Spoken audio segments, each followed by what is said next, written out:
Notre Dame fans, let's talk a little bit about this weekend's upcoming game against Boston College. And there's two storylines about this game, one being obviously the big picture nature of the game, and the two is the practical matchup. And obviously the big part of that matchup is Notre Dame facing Phil Jurkovec. Now, I don't want to talk about Phil Jurkovec, the Notre Dame transfer. I want to talk about Phil Jurkovec, the Boston College quarterback. And here's the reality of this game.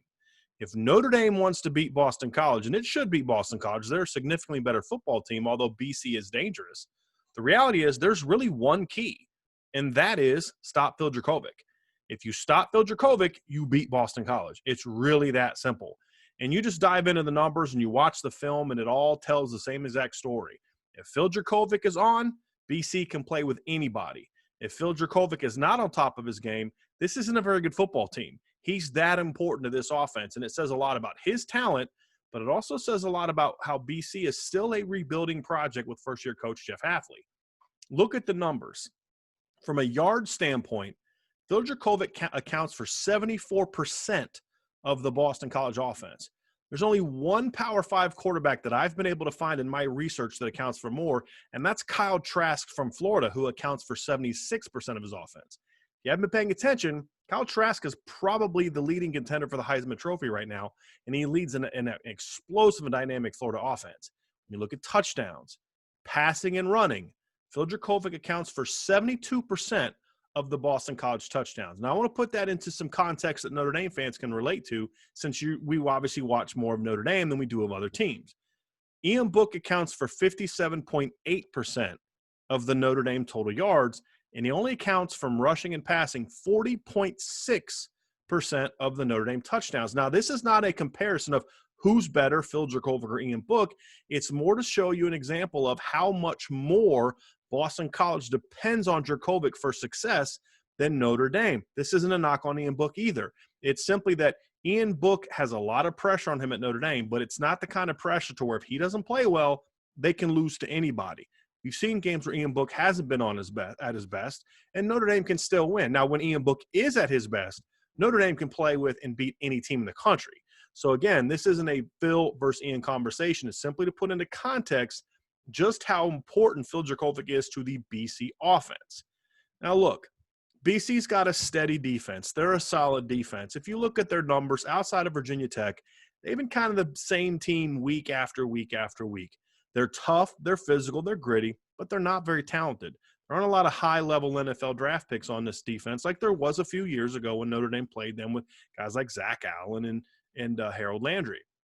When you look at the quality of the skill around Phil Jurkovec, it's solid. Zay Flowers is a good football player. Hunter Long is a quality tight end. The backs are decent, but they're not the same team without Kobe White, who got hurt early in the year. And C.J. Lewis is a nice complementary player. They have Jalen Gill. So there's good weapons there, but it's not the kind of weapons that you're going to see at other top programs. And again, he has to be on top of his game because the offensive line has been a problem all year. You want to kind of dive into the numbers there. One of the keys to beating Boston College and stopping Phil Jurkovec is to overwhelm the offensive line. Phil Jurkovec has been hit or sacked on 14.3% of his dropbacks this year. Compare that again to Ian Book, who's been hit or sacked on 10.7% of his dropbacks. In football terms, that's a lot more punishment. He's been hit or sacked 49 times this year in 8 football games, so that's a big thing. But look, as I said, this game is going to be about Notre Dame being able to stop Jurkovec. Because when he is on, as we saw in the first half against Clemson, as we saw in the second half against North Carolina, as we saw throughout the Pitt game, when Phil Jurkovec's on his game, this is a very, very dangerous football team. So let's dive into some of the keys about stopping Phil Jurkovec that will lead to success for Notre Dame. Obviously, I talked about one, that's overwhelming the offensive line. Now, that serves two purposes. Number one is you put a lot of pressure on Phil Jurkovec and you don't let him get comfortable in the pocket.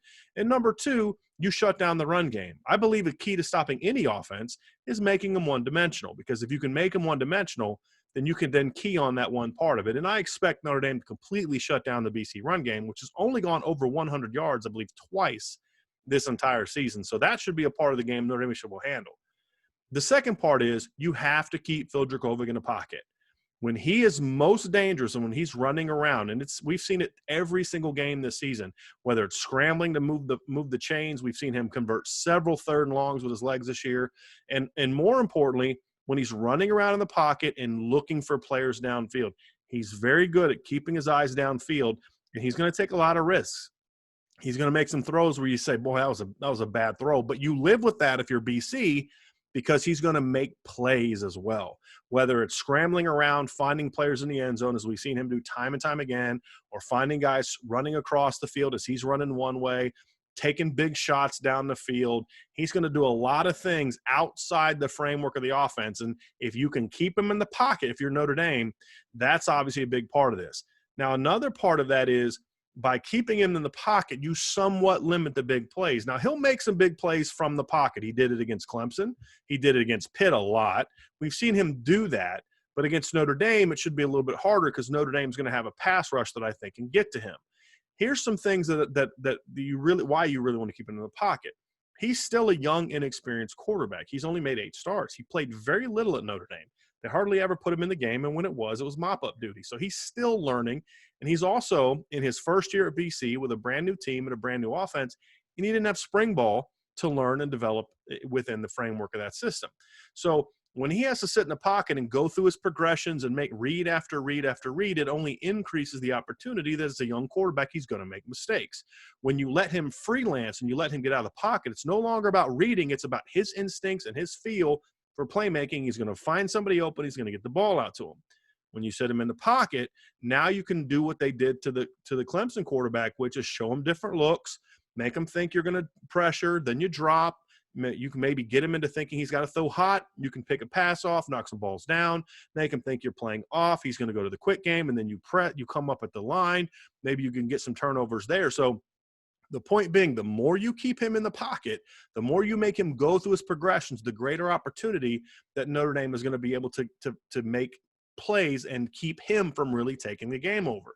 I think the other part of that too is the more he has to take short throws and the intermediate throws, the more it becomes skill on skill.